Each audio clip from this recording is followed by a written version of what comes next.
Magsisimula na po ang palabas, magsiupo na po ang lahat. Magsisimula na po ang palabas, magsiupo na po ang lahat. Ilang mga paalala sa panonood. Una, ipinagbabawal ang pagkain at pag-inom sa loob ng bahay tanghalan. Ikalawa, mangyaring pakilagay sa silent mode o airplane mode ang inyong telepono upang hindi makagulo sa pagtatanghal. Ikatlo, iwasan ang pagbubukas ng telepono at gadget upang hindi makagulo sa pagtatanghal. Ikaapat, kung nais kumuha ng larawan ng pagtatanghal, pakitiyak na nakapatay ang flash. Ikalima, ipinagbabawal ang pagkuha ng video ng pagtatanghal maliban na lamang kung may pahintulot mula sa Teatro Bagong Tao. At huli, iwasan ang mga di kinakailangang pagkilos at pag-iingay upang hindi makagulo sa pagtatanghal. Iyon lamang po at maligayang panonood. Inihahandog ng AJHS Teatro Bagong Tao kasama ang Kagawaran ng Filipino, ang AJHS Artist Society, at ang Sanggu SSC Creatives. Isang dulang inspirado mula sa dulang Hoy Boyet, tinatawag ka na, hating gabi na gising ka pa pala ni Tony Perez. Ito ang dula, Bagong Tao, epiko ng kabataan.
Gising na gising ang lahat.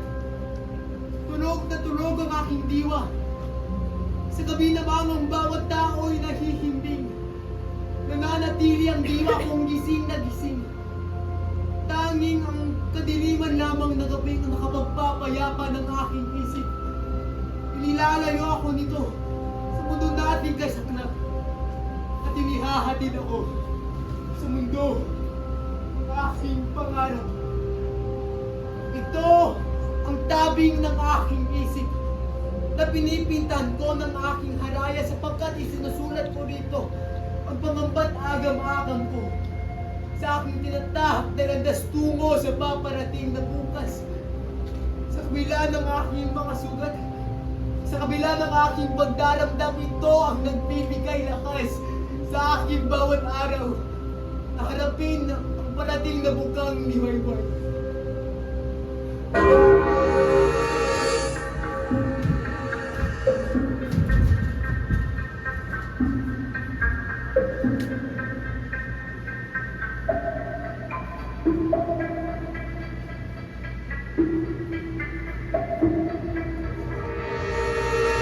Ang unang agam-agam, ang kamatayan.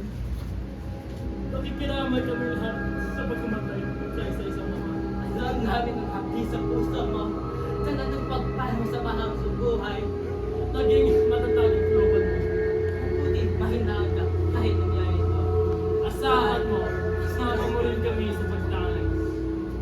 Ama ko, ipinangako mo sa akin ni kay lalaban. Ipinangako mo sa akin ang sakit ko ay maliit na pagsubok lamang. Tuturuan mo ba akong mag-gitara? Tutulungan mo ba ako sa mga assignment ko? Babasahin mo pa ang mga aklat na sinusulat ko. Manonoodin mo pa ang pag-akyat ko sa sinilay. Sasabihin mo ba sa akin at sasabihin ko pa sa iyo ang panganabahag ng ating puso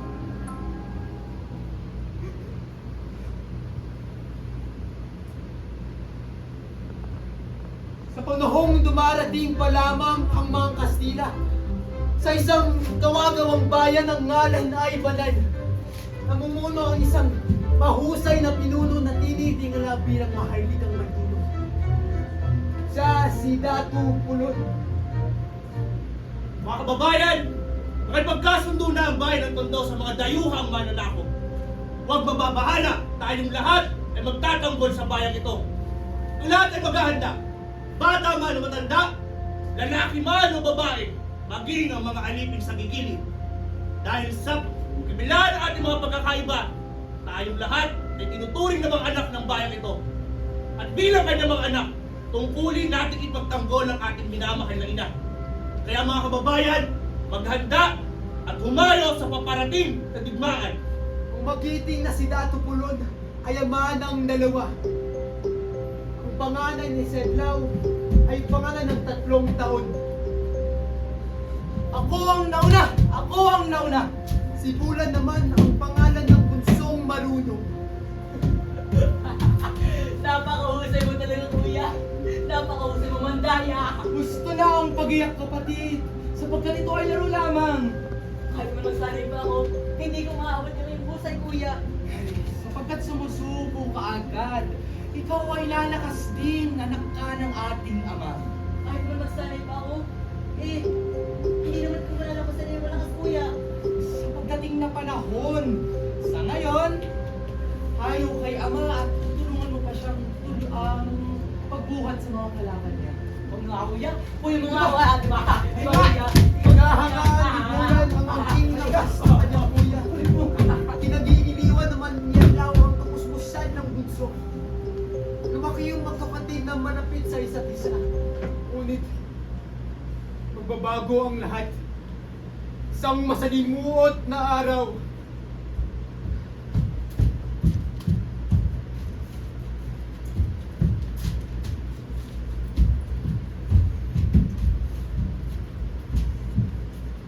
Buhay ang iyong kapatid. Walang malay, ngunit buhay. Hayaan ko siyang ganyan, mga kalakal. Mag-isa, ama. Bagaman kapatid ko na naglipa ng buhay sa kanyang dadaanan. Tinala ko ang pinakamamahal kong kapatid sa kapahamakan. Kahit kasama mo pa siya, itinakda ng kapalaran na magtatagpo ang landas ninyo ng buhaya. Kung sinamahan ko si Bulan, hindi siya masasagpang. Patayin muna ako ng nilalang na yun bago niya masaktan ang aking kapatid. Kahanga-hangang kapatid. Subalit pagmunihan, buong panahon ba ay makakasama ka ni Bulan upang maging kasama niya sa pamakan? Di ba't turo po niyo sa amin na akayin ng mga tatandang kapatid ng mga kababatang kapatid? Akayin oo, tatapwa hindi buhati. Bigyan ng payo, gabayang mabuhay na mabuti tungkulin ng mga nakatatanda ang mga yan. Pero adlaw, ikaw, ang tungkulin na turuan si Bulan na harapin ang kanyang mga laban. Pagtibayin ang kanyang dibdib, harapin ang kanyang mga laban, tumindig para sa kanyang sarili. Dahil darating ang panahon na mawawala ako sa tabi ninyo at mawawala ka sa tabi niya. Mapapasagit pa sa porsilanang Chino si Bulan. Malaki ang pagkakataon na mabasag si Bulan kung hindi niya haharapin ang kanyang mga laban. Kung sa buhaya pa lamang ay talo na siya, paano na kung ang mga kaharap niya ay mga dayuhan na may katakot-takot na mga armas? Na kailangan ni Bulan pagdaanan ng sakit. Ito ang tanging makapagtatanggol sa kanya. Bigat sa aking loob, ama. Subalit unawaan ko na ang tungkulin bilang nakatatanggap. At magmula ng araw na yun, nagkaroon ng pang sa pagitan ng mga kapatid. Naglahong dati ang malayong napakalingan yadlaw sa kanyang kuya. Palitan ng matatanim na salita at mahahapting dagok. Kuya! Kuya! Kuya! Palitan din ang dating angking sigla ng musmos na sibulan. Palitan ng kaluha, pagkalito at paghihimutok. Nasabay nito, nagsimula magsisimula na ang pagsasanay para sa pagkikipagdigma ng bayan.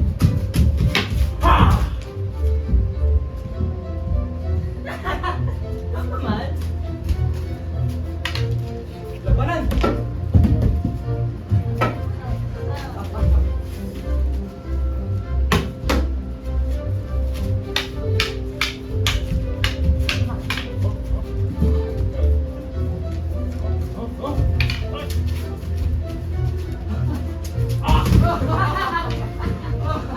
nandito pa ba yung kaibigan ko? Galing ko doon! Kita. Walang kumuluhan sa sanay na ito. Bakit naman? Paano?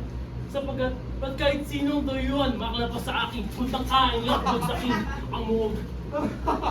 Kahanga-hanga ang iyong kagitingan, kaibigang Banog. Kahanga-hanga, kaibangan. Tuminang kalapag, inilabas ito si Bungaan, ito si Banog. At saan naman galing yung matanding na baratang nagbubuhat? Hindi mo na ako magtalata sa pagsasanay sa labanan. At ihahayag mo, pwede mong makaharap yung mga mananakop. Napaglaan mo ako sa kaawa-awa mong larawang kabilang kali. Kaya, bagaman kaya ko napasok kahit sino, binigay ko pa rin siyang panalo. Kahit sino, kaya mong ilang paso. Kahit sino, pasok. Sino raw, oh? Nandinig mo ba yan, kaibigan alam? Kahit sino raw, oh? Kaya ni Banog talunin. Hay, kung gayon, pakita mo ang mga sinasabi mong salita. Hali! Oh, tama ko. Oh! Tila ikaw yata ang nalampaso, kaibigang Banog. Kung ikaw ang bantay ng buong sa banal, patay tayo lahat. Papakasarap umanata rito sa lupa. Ayanin niyo muna akong magilding bago magsunang pagsasanay. Hay, pumarito ka nga muna.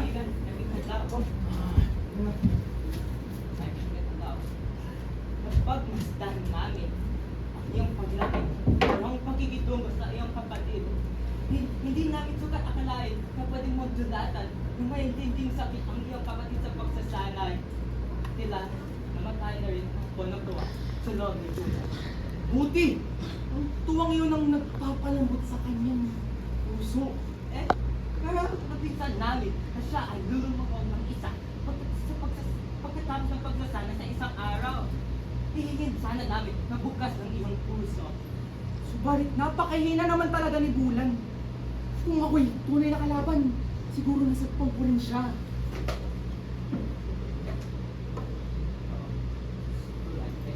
Laban sa iyong kapatid. Iilang paso niya. Tutulong ng ating kaibigan si Pano. Paraya ako, di lang paso. At akala ko ikaw ay mahimbing. Ay, gusto na ang malayo na pagturing sa aking kapatid. Talagang sakit ang tanging makakapagtibay kay Bulan. Ha? Hayo na. Kaibigan!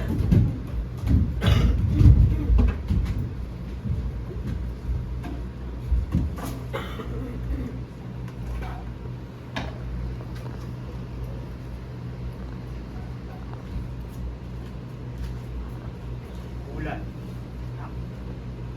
Isa ka na naman. Ma, hindi ko na makikilala ang aking kapatid. Nung magsimula ang pagsasanay namin, tila na ako masaktan ng aking kapatid. Tila na mo matindi galit niya sa akin nung muntik na kamapatid ng buhaya. Umuhi-muhi ba ang aking kahinaan, ama?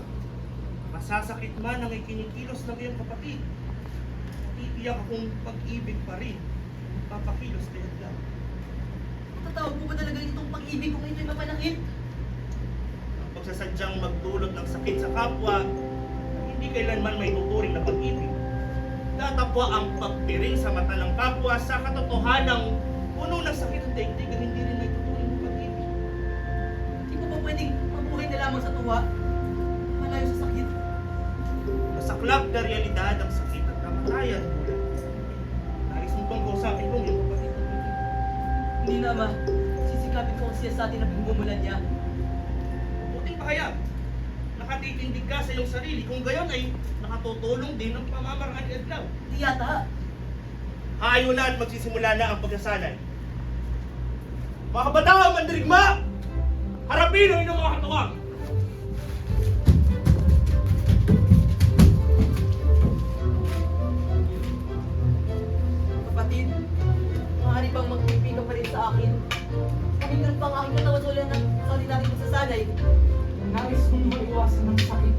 gamitin ang iyong basic upang ipagtanggol ang iyong sarili. Turo ni Ama na dapat may pagtitimpi pa rin. Walang pagtitimpi ang mga kalaban kapag sila nakikaharap mo. Tumindig ka at ipagtanggol ang iyong sarili. Masakit kuya! Hindi pakikinggan ng mga dayuhan ang iyong mga daing. Gusto na! Hindi mo maaabot ang ruros ng iyong lakas kapag inuuna mo ang salita, inuuna mo ang luha. Noon na mo naman yung kapao, bakit matantay ka kuya? Walang pasang kalagayan. Di hata't ikaw ang bulag sa katotohanan. Hindi ako parating narito para ipagtanggol ka. Kuya! Wag kuya! Sinabi ko, tigil na! Kali, Bano, dalhin sa pinakamalapit na mga hilot si Bulan. Sa patulungan mo pa sa labas ng bayan? Kung hindi kayang hilumin ng mga hilot si Bulan, kayo na.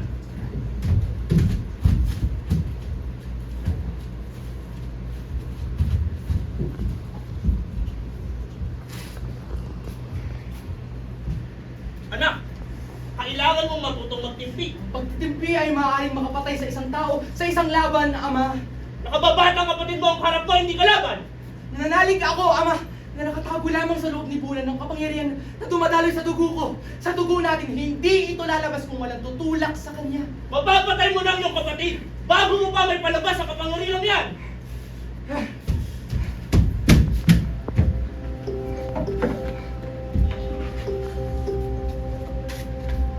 Mahalagang maihanda sa sakit na tatanda sa atin. Sabay nito ang mapagkalingang haplos ng pagkakilangay. Inaramdam ko kaya ni Bulan ang sakit na dinudulog ko sa kanya. Siya ang tanungin mo, kausapin mo sa puso sa puso. Subalit, ang salita sa puso ay buong buhay kong ibinubuhos sa kanya. Yan mismo ang nakapagdala sa kanya sa kapahamakan. Ang mahusay na pinuno adlaw ay hindi lamang mahusay sa pakikipaglaban. Mahusay rin siyang mamausap puso sa puso. Mga Iyan ang nakatakda sa'yo. Ito ang nakapanaran. subalit, hindi ko po ninanais maging dato. Hindi ko ninanais mamuno. Kung ayaw mong pamunuan ng banal, anong gagawin mo sa kapangyarihang ibinigay sa'yo ni Baghala? Kung hindi ko nga magabayan ng maayos ang aking sariling kapatid, gabayan ko ang isang buong bayan ng banal pa. Adlaw, katulad ng angking kapangyarihan na pinaniniwalaan mong nakikulan, naniniwala rin ako sa angking kakayahan mong pamunuan ang banal. Salamat sa tiwala, Ama.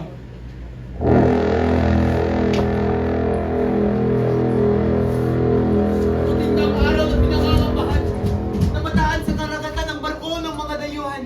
Kaya naghanda ang kalalakihang na sa gustong gulang sa tabing dagat na dadaungan ng paparating na kaaway. Inatasan ang kabataang madirigma kasama ang mga nasa gustong gulang ng kababaihan na palibutan ng moob ng bayan ng Banal. Inatasan rin si Adlaw na maging datong ng tangkulan. Subalit, pinasamaan ni Adlaw ang kautosang manatili sa bayan sapagkat bilang pinakamahusay na kabataang madirigma. Naniniwala siyang kaya niya makipagsabayan sa labanan sa tabing dagat. Kaya't lingid sa kalaman ng lahat. Iniwan niya ang kanyang tungkulin bilang inuno. Kuya! Kuya! Saan ka patungo? Gusto na, Bulan, kailangan mo nang bumalik sa banal. Kaya kailangan nyo na rin bumalik. Wala kaming dato sa moob. Hindi naman kailangan ng dato sa moob kung nagapin ang mga kalaban bago pa sila dumaong. Hindi yata totoo nga. Totoong patungo ka sa pulutong sa dagat. At para saan? Upang takasan ang kapalaran ng mga dato ng bayan. Upang tuparin ang pansarili mong pangarap na maging pinakamangyarihang batang madirigma. Gusto na, Bulan, tumatakbo ang panahon. Walang kahulugan ang pagtatangka mong pigilan ako! Kuya! Kuya! Sukat ang paghahamang mo sa akin, kuya. Hanga-hanga talagang yung tabang na pinapakita mo ngayon, kapatid. Subalit, gamitin mo yan para ipaglaban ng muog. Gusto ang pagmamatas mo sa akin, kuya. Yan, handa kang tumangis muli sa sakit.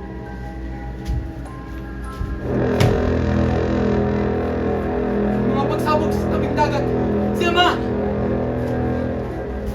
Puntang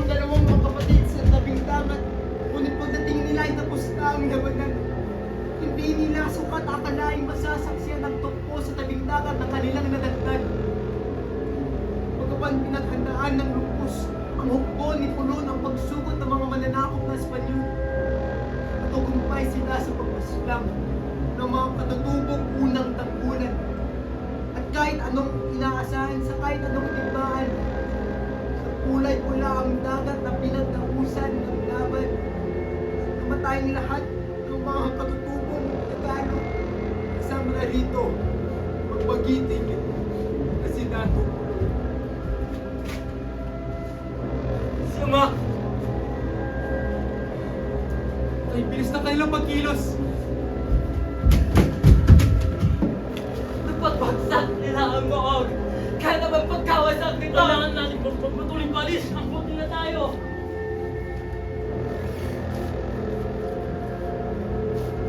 Makakabalik pa ba tayo sa banal? Nang masakay ng kadayuhan sa banal. Wala na tayong mauwian. Sa isang iglap, kulang lahat. Ating bayan, ating kapundarigma, ating dato. Ikaw na alaw, ang bagong dato namin. Anong gagawin natin? Dato alaw. Sa kabundukan ng pansamantala nating kaligtasan. Subalit paano si Ama? Ano na ang kababayan? Pagkatiwala nga natin sa banayad na dagat ang kanilang mga bangkay. Ama ko! Gusto na bulan, hindi pa ron ngayon para sa kahinaan. Kung ang pagluluksan sa banal sa mahal ay kahinaan, hayaan mo na ako maging pinakamahinang bata madrigma. Ayaw tumalis ng tayo. Iba na ang natatalaw ng ikamatayan. Dalawang panigang nasusugatan ng matalas niyang galawin. Ang namatay at ang namatayan. Ang una, mulang naglaw na sa himpapawid. Iniwan ang pangangarap at masinsin ang mga balak. Mga tahimtim na pag-aasam at pagdidilin-dilin. Ang ikalawa, tigpak sa luha. Nalulunod sa mga alaalag di malimutan kailanman. Ninaramdam ang paglisan ng isang malapit na puso na hindi man lamang maayos ng pangalan. Ito na ikinalulungkot ko. Pangalawang ulit tayo masusulatan. Pagkat tiyak, bukas makalawa, mabibilang na tayo sa isa, sa dalawa.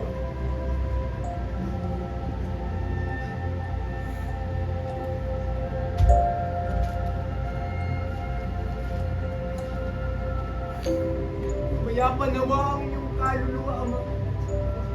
Naway maging tanod ka sa bawat hakbang ng aking buhay.